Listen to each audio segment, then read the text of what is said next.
بسم الله الرحمن الرحيم الحمد لله رب العالمين والصلاة والسلام على سيد الأنبياء والمرسلين نبينا محمد وعلى آله وصحبه أجمعين أما بعد.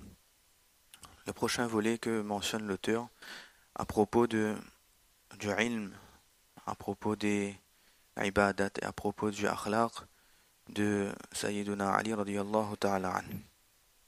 Il commence par la science de Ali radiyallahu ta'ala anhu. Il explique, il dit que les quatre califes de l'islam, Abu Bakr, Omar, Othman et Ali radiyallahu anhum ajma'in, étant donné leur proximité avec le prophète sallallahu alayhi wa sallam et de par leur position du vivant du prophète sallallahu alayhi wa sallam et après le départ du prophète sallallahu alayhi wa sallam, étant chef des croyants, ils ont eu une place particulière et un rôle primordial dans la propagation du ilm. Et tout particulièrement Sayyiduna Ali radiyallahu ta'ala anhu, du fait que depuis sa tendre enfance il était en compagnie du prophète sallallahu alayhi wa sallam, qu'il a vécu la révélation du Coran, qu'il s'est marié chez le prophète sallallahu alayhi wa sallam, alors il a eu du prophète sallallahu alayhi wa sallam une science toute particulière, et sur certains points plus que d'autres compagnons radiyallahu ta'ala anhum ajma'in.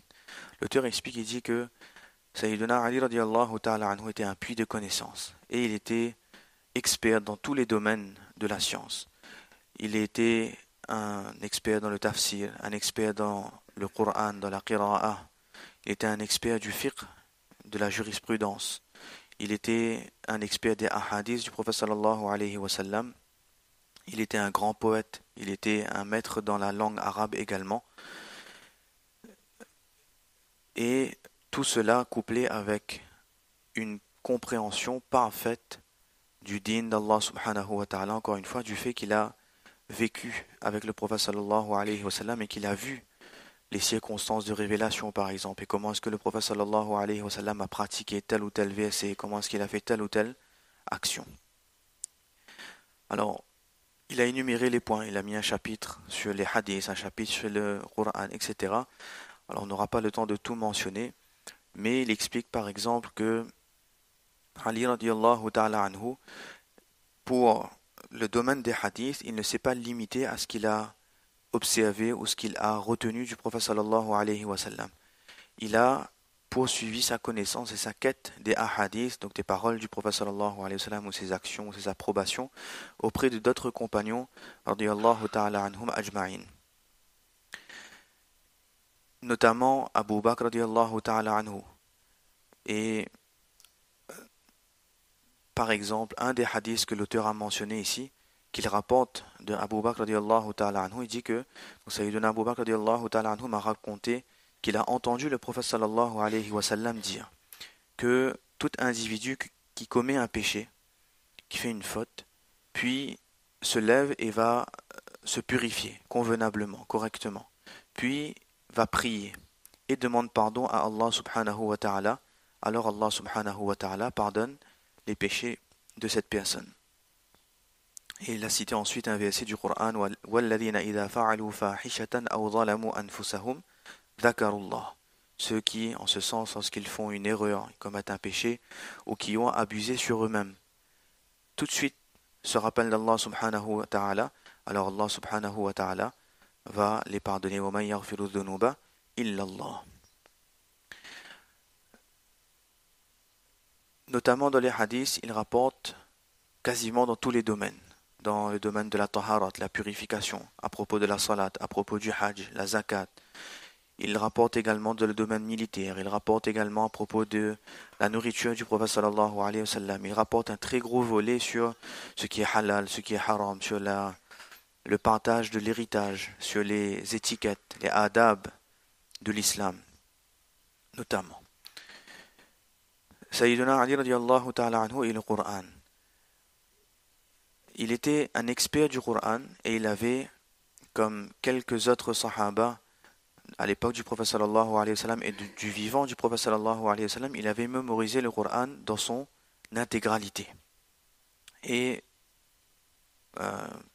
le Coran, la version du Coran que l'on récite aujourd'hui, la riwayat de Imam Hafs, rahimahullah ta'ala, les asanid, la chaîne de transmission, remonte justement à Hazrat Ali radiyallahu ta'ala anhu. Le Coran que l'on lit, que l'on récite aujourd'hui, est celui transmis par Sayyiduna Ali radiyallahu ta'ala anhu principalement, rapporté également de Uthman radiyallahu ta'ala anhu, Zayd ibn Thabit radiyallahu ta'ala anhum ajma'in. Et là, l'auteur fait une parenthèse à propos des mensonges et des inventions qui sont attribuées ou qui sont forgées au sujet de Ali radiyallahu ta'ala anhu. Il dit que le premier compagnon à avoir compilé le Coran, c'est Abu Bakr radiyallahu ta'ala anhu. Ensuite, il y a eu une autre compilation par Othman radiyallahu ta'ala anhu plus tard, mais le premier à l'avoir fait, c'est Sayyiduna Abu Bakr radiyallahu ta'ala anhu. Il veut montrer par là que le Coran du vivant du prophète sallallahu alayhi wa sallam et après le décès du prophète sallallahu alayhi wa sallam et jusqu'aujourd'hui, jusqu'à Yawm al-Qiyamah, à toute époque, sous toutes circonstances, a été conservé sans la moindre falsification, sans la moindre modification. Certains affirment que le seul à avoir mémorisé le Coran, c'était Sayyiduna Ali radiyallahu ta'ala anhu et les Ahl Bayt et les gens qui ont suivi ensuite Sayyiduna Ali radiyallahu ta'ala anhu. Il dit que c'est complètement faux et c'est quelque chose, il écrit un peu plus loin, limite illogique, pour pas dire bête, parce que le Coran, soi-disant, tel que l'aurait mémorisé Ali radiyallahu ta'ala anhu, il l'aurait transmis lorsqu'il est devenu calife. Donc où était le Coran quand Hazrat Abu Bakr radiyallahu ta'ala anhu, Hazrat Omar radiyallahu ta'ala anhu, Hazrat Usman radiyallahu ta'ala anhum étaient eux califes? Où était le Coran à ce moment-là? Est-ce qu'il n'aurait pas transmis le Coran? Chose qui est complètement faux. On sait que Abu Bakr radiyallahu ta'ala anhu et Usman radiyallahu ta'ala anhu ont compilé le Coran. Et il y avait d'autres compagnons experts du Coran et mémorisateurs du Coran à l'époque. Ou bien est-ce que Ali radiyallahu ta'ala anhu aurait eu peur d'eux et aurait caché le Coran? Peur, il dit que c'est pas possible. Compte tenu de la bravoure de Ali radiyallahu ta'ala anhu, de son courage, alors c'est inimaginable qu'il aurait eu peur de Abu Bakr radiyallahu ta'ala anhu, Omar et Uthman radiyallahu ta'ala anhu. À cela, j'ajouterai que entre les compagnons, il n'y avait pas de divergence fondamentale. Il y avait parfois des petites divergences sur des nawafil, qu'est-ce qui est mieux, qu'est-ce qui est moins bien, etc. Un exemple à propos du Hajj. Dans le Sahih Muslim, Imam Muslim rahimahullah ta'ala, il mentionne des hadiths de Abu Bakr radiyallahu anhu, Omar et Uthman radiyallahu anhu, disant que eux ordonnaient aux gens de faire le Hajj ifrad, c'est-à-dire de venir à Makkah Mukarrama pour faire que le Hajj, ne pas faire de Umrah couplé au Hajj. Ali radiyallahu anhu lui faisait cela. Quand les califes de l'époque l'ont repris, il disait que moi je fais moi. Donc tout ça pour, alors ce n'est qu'un exemple parmi tant d'autres, mais pour vous montrer que Ali radiyallahu ta'ala anhu n'avait peur de personne. Et tant qu'il était dans le haqq, dans le halal, il ne mâchait pas ses mots, il ne cachait pas son opinion. Et c'est le cas d'ailleurs de tous les compagnons radiyallahu anhum ajma'in. Il y a parfois eu des contradictions ou des divergences, des petites divergences entre les épouses du prophète sallallahu alayhi wa sallam et les autres compagnons radiyallahu anhum ajma'in. Tant que les deux étaient sur le halal, alors chacun gardait sa position. Donc, de dire que Ali radiyallahu ta'ala anhu, par crainte ou par taqiyya, c'est un terme qu'ils utilisent beaucoup, pour éviter les problèmes, pour éviter de s'exposer ou exposer sa famille, il aurait caché le Coran. Ça aussi, c'est pas possible. Pourquoi? Parce que on sait que Hazrat Ali radiyallahu ta'ala anhu, de son vivant, transmettait, du vivant du prophète sallallahu alayhi wa sallam, transmettait déjà la science. Alors quand le prophète sallallahu alayhi wa sallam est décédé, il a continué à le faire. Tout au long de l'époque de Abu Bakr, Uthman et Omar radiyallahu ta'ala anhum, il a aussi continué à propager sa science. Alors si soi-disant sa science a été propagée, comment est-ce que son Coran aurait pu être caché? Il va transmettre les hadiths sans transmettre le Coran, c'est illogique.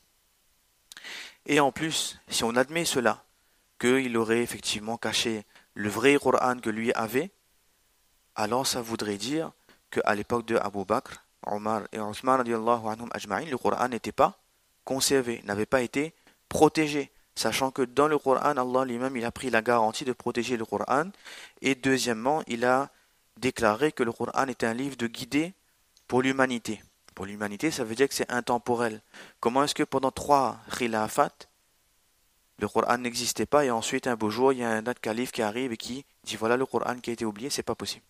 Donc il dit que tout ça, c'est des mensonges qui sont forgés à des fins politiques, pour servir des intérêts des uns et des autres, à propos de Ali radiallahu ta'ala anhu, et c'est absolument faux. Maintenant, Sayyiduna Ali radiallahu ta'ala anhu, à propos de sa maîtrise du sens du Coran, les tafasir. Alors là aussi, pareil, il a donné beaucoup d'exemples, mais on va citer quelques paroles des tabi'in. Un parmi eux explique que Sayyiduna Ali radiallahu ta'ala anhu lui-même dit: je jure par Allah qu'il n'y a pas un verset dans le Coran qui a été révélé sans que je sache à propos de quoi ou à propos de qui il a été révélé. Quand est-ce qu'il a été révélé? Car Allah subhanahu wa ta'ala m'a donné un cœur et un esprit qui comprend et une langue qui pose des questions. Il faut savoir que la science du prophète sallallahu alayhi wa sallam ne s'est pas transmise que par ses propos à lui directement, dans le sens où il faisait des cours magistraux, l'équivalent aujourd'hui. C'est aussi les questions qui lui ont été posées et ensuite les réponses qu'il a données qui a fait que une grande partie de la science du prophète sallallahu alayhi wa sallam a été transmise, et ainsi de suite des compagnons radiyallahu anhum ajma'in. La science des ahadiths et Ali radiyallahu ta'ala anhu. Sayyiduna Ali radiyallahu ta'ala anhu était aussi un très grand muhaddis, un très grand transmetteur des ahadiths. Et il explique qu'il était très minutieux, prenait beaucoup de précautions lorsqu'il transmettait des propos ou des actions du prophète sallallahu alayhi wa sallam, et lorsqu'il entendait des hadiths du prophète sallallahu alayhi wa sallam.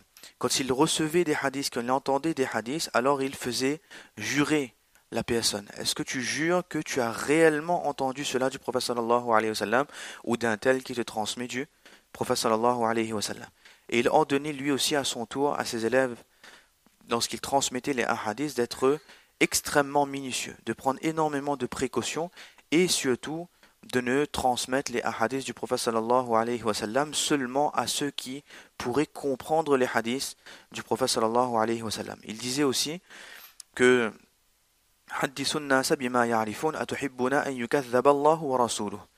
transmettez les hadiths aux gens selon leur compréhension, ce qu'ils arriveraient à comprendre. Pourquoi?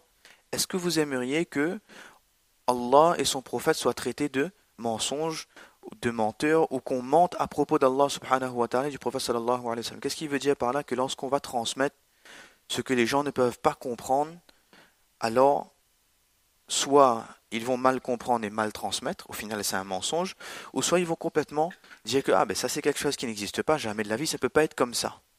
Parce qu'ils ne comprennent pas, ils vont rejeter la chose. Donc ça aussi c'est une leçon pour nous, que parfois on n'explique pas certains points, ou parfois on les explique en les résumant, on ne va pas dans les détails. Pourquoi? Parce que les compagnons radiyallahu anhu ajma'in, c'était leur méthodologie à eux. Il y a des choses que l'interlocuteur peut comprendre, alors on explique. Il y a des choses que l'interlocuteur ne peut pas forcément comprendre, alors on lui donne seulement la conclusion, sans lui montrer tout le développement qu'il y a derrière.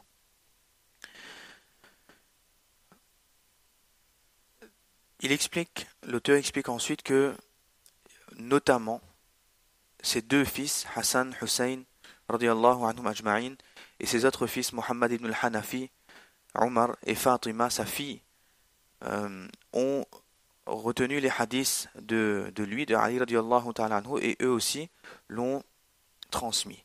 Parmi les compagnons radiyallahu anhu ajma'in, il y a aussi certains qui sont venus continuer leur apprentissage des hadiths avec Ali radiyallahu ta'ala anhu après le départ du prophète sallallahu alayhi wa sallam, ou même du vivant du prophète sallallahu alayhi wa sallam. Il faut savoir que les compagnons radiyallahu anhu ajma'in n'étaient pas tous H24, 7 jours sur 7 avec le prophète sallallahu alayhi wa sallam. Certains ont entendu des hadiths, d'autres ne l'ont pas entendu du prophète sallallahu alayhi wa sallam, mais entre eux, ils se transmettaient les hadiths pour la conservation, la propagation ensuite des hadiths. Donc notamment, Ibn Mas'ud radiyallahu ta'ala anhu a obtenu des hadiths de Ali radiyallahu ta'ala anhu, Ibn Abbas, Ibn Umar, Ibn Zubayr, Jabir ibn Abdillah, Abu Huraira radiyallahu ta'ala anhum ont obtenu des hadiths de Sayyiduna Ali radiyallahu ta'ala anhu, donc de son vivant, lorsqu'il a transmis les hadiths. Et l'auteur explique, il dit que environ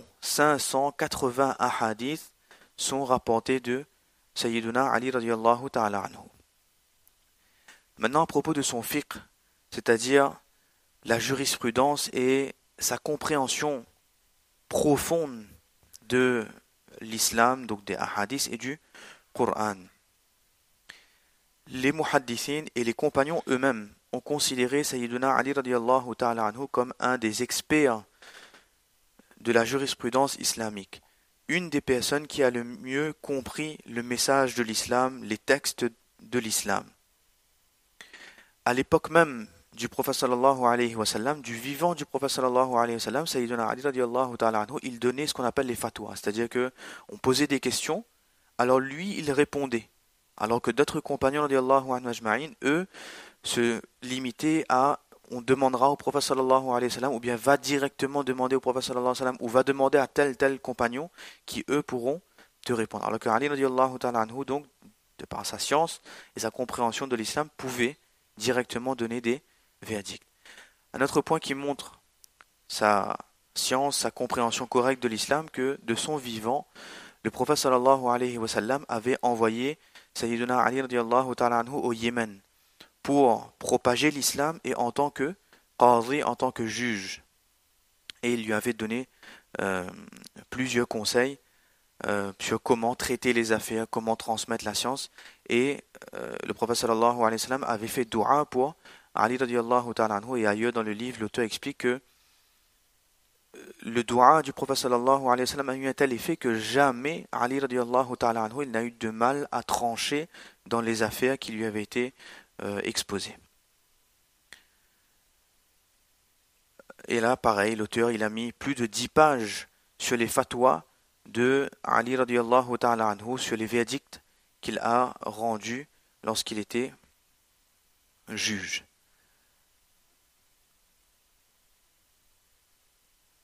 Les compagnons radiallahu anhu ajma'in, notamment Omar ibn al-Khattab radiallahu ta'ala anhu, il expliquait, il disait, alors ça nous montre le niveau de Hazrat Ali radiallahu ta'ala anhu, Aqra'una Ubay, celui qui a la plus grande maîtrise parmi nous du Coran, des sciences du Coran, de la lecture du Coran, des qira'at, etc., c'est Ubay bin Ka'b radiallahu ta'ala anhu. Wa aqdana Ali, celui qui a la plus grande science de comment juger, comment trancher, comment rendre des verdicts, alors c'est Sayyiduna Ali radiallahu ta'ala anhu. Ibn Mas'ud radiallahu ta'ala anhu, lui aussi rapporte que lors de certaines discussions, il était question de qui était le plus grand juge de Madina Munawwara, qui avait cette plus grande capacité à donner des verdicts, à juger, à trancher. Alors, dans leur discussion, il est ressorti que c'était Sayyiduna Ali radiyallahu ta'ala anhu. La propagation du ilm de Sayyiduna Ali radiyallahu ta'ala anhu, donc du vivant du prophète sallallahu alayhi wa sallam déjà, à l'époque des 3 premiers califes de l'islam, et de son vivant, donc lorsque lui-même est devenu Amirul Mu'minin, principalement sa science s'est propagée en Irak. On dit Koufa, c'est l'équivalent aujourd'hui de l'Irak. Et c'est de là donc qu'est sorti le fiqh de Imam Abu Hanifa rahimahullah ta'ala. Donc c'est pour cela que le fiqh de Imam Abu Hanifa rahimahullah est étroitement lié avec la méthodologie, avec les verdicts, avec les ahadiths, avec les tafasirs de Sayyiduna Ali radiallahu ta'ala anhu et Ibn Mas'ud qui était lui aussi parti à Koufa.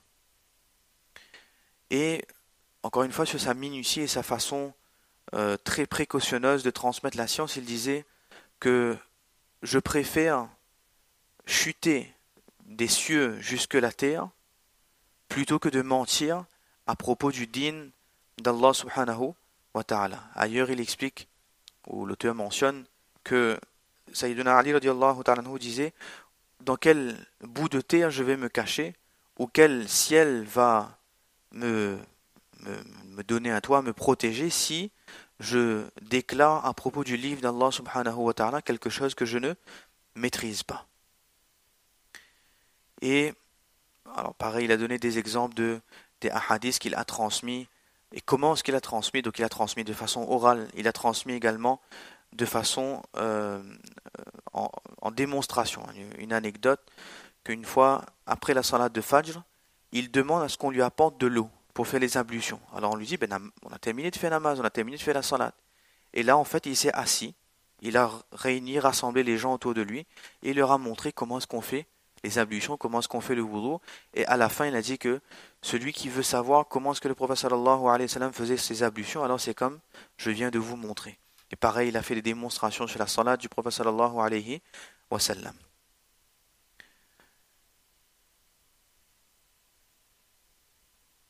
Et Sayyiduna Ali radiallahu ta'ala anhu, une des méthodes de sa transmission du din, de la religion et de la science, c'est qu'il regardait aussi les occasions.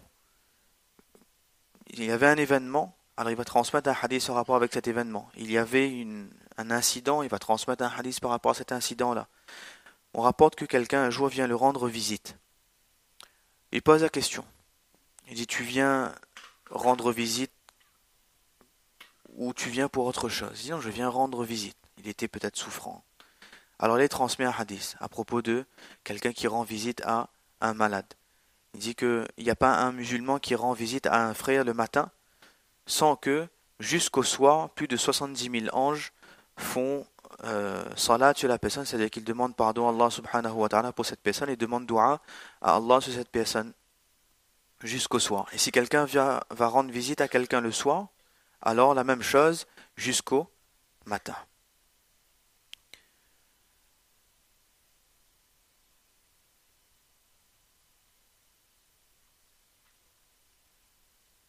Il explique aussi que euh, par rapport à la science de Ali radiallahu ta'ala anhu, que pareil, des choses extraordinaires ont été inventées à son propos. On lui a attribué une science équivalente au prophète sallallahu alayhi wa sallam. Il y a j'allais dire des riwayat, c'est pas le terme, des propos qui ont été forgés, qui ont été inventés, que soi-disant, Ali radiallahu ta'ala anhu, il aurait la science exactement comme le prophète sallallahu alayhi wa sallam. L'auteur explique, il dit que c'est complètement faux. Un prophète et un sahabi ne peuvent pas avoir le même niveau de science. Le prophète sallallahu alayhi wa sallam avait cette relation avec Allah subhanahu wa ta'ala qu'un compagnon ne peut pas avoir. Il peut avoir un niveau de science supérieur à d'autres compagnons, ça, il n'y a pas de problème là-dessus. Mais de dire que à la surface de la terre, il y a Ali et le prophète sallallahu alayhi wa sallam, ça c'est absolument faux. Il a cité toutes les paroles qui ont été inventées, c'est pas la peine de citer cela, mais de dire que il avait le même niveau de science que le prophète sallallahu alayhi wa sallam, alors c'est complètement une invention. D'ailleurs, Imam Muslim rahimahullah ta'ala, dans son introduction à son Sahih, dans son recueil de hadiths, il explique que justement, du fait que Sayyidina Ali radiallahu ta'ala a fait l'objet de tant de mensonges, alors une partie de sa science malheureusement a été dilapidée. Pourquoi? Parce que au bout d'un moment, il n'était pas forcément possible de faire la différence entre ce qu'il a réellement dit en termes de hadith ou en termes de ses explications à lui, ses propos à lui, ses hikam comme on dit, ses propos de sagesse, et ce qui a été inventé et qui lui a été attribué à tort.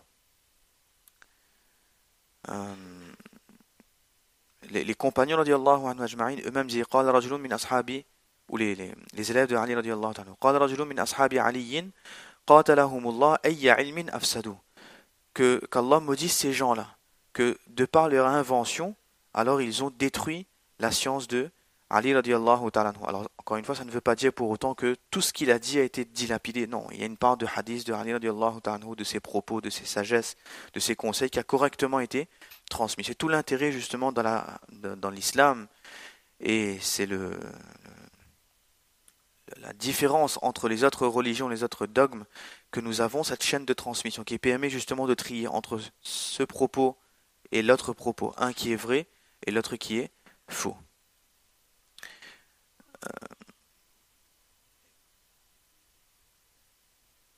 Ibn Abbas radiallahu ta'ala anhuma radiallahu ta'ala anhuma, justement il disait aussi que pareil, Sayyiduna Ali radiallahu ta'ala anhu, des propos lui ont été attribués qui sont faux, et il a eu lui l'occasion de faire le tri. Ibn Mulaika dit que un parchemin, un livre a été apporté à Ibn Abbas radiallahu ta'ala anhuma. Il dit que ça c'est les décisions, les verdicts et ce qui est transmis de Sayyiduna Ali radiallahu ta'ala anhu. Alors regarde un petit coup, jette un coup d'œil dedans. Et il regarde, il dit, mais jamais de la vie Ali aurait pu dire un truc comme ça, à moins qu'il ait été égaré. Et on sait que Ali radiallahu ta'ala n'est pas égaré. Radiallahu anhu wa radu anhu de le Coran, ça vaut pour Ali radiallahu ta'ala anhu également. Allah l'a agréé. Donc il ne peut pas être égaré. Donc tout ça pour dire que il a noté et il a montré que ça c'est faux, ça c'est faux, ça c'est faux, ça c'est faux. Et dans le Sahih Muslim, dans le Muqaddimah, à la suite de cette parole et ce propos d'Ibn Abbas, un des narrateurs explique que au final d'un grand parchemin, d'un grand livre, il a fait un signe, il dit à peu près une coudée de propos seulement qui ont été conservés, pour dire que tout le reste c'était des inventions. Mais heureusement que justement, il y avait ces garde-fous là, il y avait ses compagnons, il y avait ces tabi'i qui étaient là pour faire le tri et ensuite valider ou mettre de côté ce qui était faux. Et là, une parenthèse à propos de Ali radiallahu ta'ala anhu et de sa science. Aujourd'hui, on voit tous les jours, surtout dans le mois de Muharram, surtout dans certaines occasions, des images, des messages, entre guillemets, des hadiths ou des propos qui circulent. Et c'est relayé dans notre communauté à nous. Pourquoi? Parce que c'est écrit que Ali radiallahu ta'ala anhu a dit. Oui, mais si ça se trouve, il ne l'a même pas dit, et ça revient à un mensonge. Attribuer une parole à quelqu'un qui ne l'a pas dit, c'est un mensonge. Et mensonge, c'est péché majeur. Juste parce que c'est Ali radiallahu ta'ala anhu, alors on transmet, alors que c'est faux. Ça fait partie de tous ces propos, de toute cette part de science, ou de mensonge plutôt, qui a été forgée à propos de Ali radiallahu ta'ala anhu. Et nous, aujourd'hui, dans notre communauté, on ne fait pas attention, on relaye, on transmet. Parfois, c'est écrit que, oui, si vous ne voulez pas vous priver de telle récompense, alors transmettez. Non. Pourquoi prendre le risque de s'exposer à la malédiction d'Allah subhanahu wa ta'ala et du prophète sallallahu alayhi wa sallam? Parce que celui qui ment à propos du prophète sallallahu alayhi wa sallam, dans les hadiths, فَلْيَتَبَوَّأْ مَقْعَدَهُ مِنَ النَّارِ, qu'il prépare sa place en enfer. Alors, ça revient à mentir sur le prophète sallallahu alayhi wa sallam, parce que ce que Ali radiallahu ta'ala dit, parfois c'est écrit, le prophète sallallahu alayhi wa sallam a dit, il rapporte du prophète sallallahu alayhi wa sallam. Parfois il n'y a pas le prophète sallallahu alayhi wa sallam, mais ça revient à attribuer à l'islam, au texte de base, les hadiths, le Coran, quelque chose qui n'en fait pas partie. C'est la même chose. Alors pourquoi prendre le risque de se préparer une place dans l'enfer quand on ne fait pas un minimum de recherche? Quand on ne peut pas faire non plus de recherche, qu'est-ce qu'on fait? C'est ce que Imam Muslim rahimahullah s'est évertué à rapporter et à expliquer dans son Muqaddama. On ne rapporte pas. Quand on ne connaît pas, qu'est-ce qu'on fait? On a entendu, on laisse la même. Et ça, il faut faire très attention. Parce que c'est écrit Ali a dit, ou bien c'est rapporté de Hassan et de Hussein, et que c'est des gens que l'on respecte et que l'on aime, alors on va transmettre. Alors il ne faut pas tomber dans le piège de ce nom-là, Ali, Hussein ou Hassan. Parce que si ce n'est pas eux qui a dit, alors on est en train de mentir à leurs propos, et surtout on est en train de dénaturer l'islam et participer si on va un peu plus loin, à complètement ébranler l'islam. À un moment donné de l'histoire de la science, il était question de est-ce que les hadiths sont encore fiables ou pas? Parce que tellement de hadiths faux ont été transmis, ont été mal transmis, ont été mal expliqués, ont été inventés, que les ennemis de l'islam ont dit, entre guillemets, c'est quoi cette religion-là qui se base sur des propos qui sont faux? Donc on met tous les hadiths de côté, on se base uniquement sur le Coran. Et c'est justement là qu'Allah subhanahu wa ta'ala a fait que un imam Bukhari s'est mis debout, un imam Muslim s'est mis debout pour compiler les hadiths, que ce qui est bon, c'est ça. Ce qui est faux, c'est ce qui est en dehors de nos kitabs. Alors c'est pas seulement Bukhari, Muslim, je résume, mais l'objectif c'était quoi? C'était de soustraire à l'islam, de soustraire aux bases de l'islam les hadiths. Et lorsqu'il n'y a plus de hadiths dans l'islam, on ne peut pas pratiquer l'islam correctement. Parce que le Coran, il faut bien comprendre, et on n'a absolument aucun mal à dire ça, le Coran n'est pas suffisant pour pratiquer l'islam. Qu'est-ce que ça veut dire? Il n'y a pas tous les détails dans le Coran. Par exemple, le Coran nous dit qu'il faut faire la salat. Mais le Coran ne nous a pas dit qu'il faut d'abord faire le qiyam, après le ruku, après le sajda. Oui, ça c'est expliqué à droite à gauche dans le Coran. Mais qui nous a dit que d'abord le qiyam, ensuite le ruku? Dans le qiyam, il faut lire ça, ça, ça. Dans le ruku, il faut faire ça, ça, ça. C'est pas dans le Coran, c'est dans les hadiths. Donc l'objectif des ennemis de l'islam, c'est de soustraire les hadiths et pour dire qu'au final, vous avez un dîn qui ne repose sur rien. Donc de bien faire attention quand on voit ce genre de message circuler. Alors là, on parle de Ali radiallahu ta'ala, mais bien évidemment, ça vaut également pour tout ce qui est des ahadiths, tout ce qui est des paroles de sagesse, tout ce qui est tafasir, etc.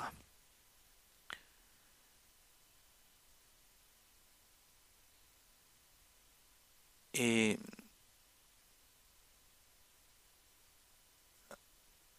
l'auteur a mentionné aussi un point sur le ibadat, les ibadats de Ali radiallahu ta'ala anhu. En résumé, Sayyiduna Ali radiallahu ta'ala anhu était un grand adorateur d'Allah subhanahu wa ta'ala, quelqu'un qui passait son temps à adorer Allah subhanahu wa ta'ala, non pas seulement dans les adorations rituelles telles que la salat ou le jeûne, etc. C'était une connexion constante avec Allah subhanahu wa ta'ala. Par exemple, il a cité tout un tas de doigts que il avait l'habitude de réciter. Il récitait le doigt après le wuzu, le doigt à telle occasion, le doigt à telle occasion. C'est des formes de ibadat. On dit aussi qu'il passait une grande partie de sa nuit, bien entendu, en adoration, dans la prière avec Allah subhanahu wa ta'ala et à implorer Allah subhanahu wa ta'ala que celui ou parmi ceux qui avaient une salat qui ressemblait le plus au prophète sallallahu alayhi wa sallam, c'était Sayyiduna Ali radiallahu ta'ala anhu. Là aussi, il fait une parenthèse, il dit que, soi-disant, Ali radiallahu ta'ala anhu faisait 1000 rakats nafil par nuit. Là aussi, il dit qu'il faut faire un simple petit calcul, que si on considère une minute par rakat, ça fait que ça prend 17 heures. Qui passe 17 heures à faire la salat, ou dans quelle nuit on a vu sur la terre 17 heures de nuit. Alors, ça arrive dans les pays du Nord, etc., mais pas en Arabie, pas à Madina Munawwara. Il dit c'est des choses qui n'ont absolument aucun sens, et c'est des pures inventions à propos de Sayyiduna Ali radiallahu ta'ala anhu. Qu'Allah subhanahu wa ta'ala donne le tawfiq de comprendre et de s'en inspirer. Wa ma tawfiqi illa billah.